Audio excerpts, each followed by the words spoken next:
消防署辅导成立的消防安全中心基金会有员工亚康讲火警探测器的认证有超工放捌。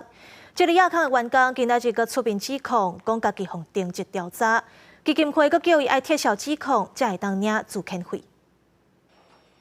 播出切切影片，消防安全中心基金会信用的员工指控公司的认证有放水的疑虑，本来应该90秒内起作用，超过时间无反应，依照标准作业流程，应该规批拢退回。啊，不过伊指控公司电脑要求厂商补件定测，为厂商伫开后门。第4颗划掉，那其他颗都有记录，为什么他把它划掉，然后最后总结合格？那这一颗。 是不是就是他之前提到的说完全不会动作的情况啊？这是信誉的先生第2届出面指控公司，伊讲家己4月底公布消息了后，都予人无限期停职，伊已经向监察院申请。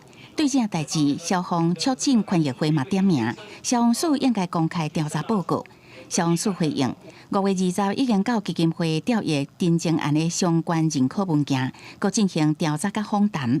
若是查出有违反法规的代志，会依照规定处理。上严重的会暂停业务，绝对袂阿好。停止调查啦。我们在调查期间其实5月3号、5月10号都有请他出席调查跟人民会议啦。最后的结果没有不良品流入市面啊。 消防安全中心基金会是回应，确实捌有抽样错误定测，啊，不过确认绝对无违规的品项流入市面。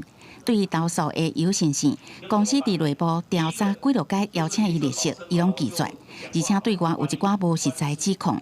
后礼拜要进行会议讨论安怎处理。记者综合报道。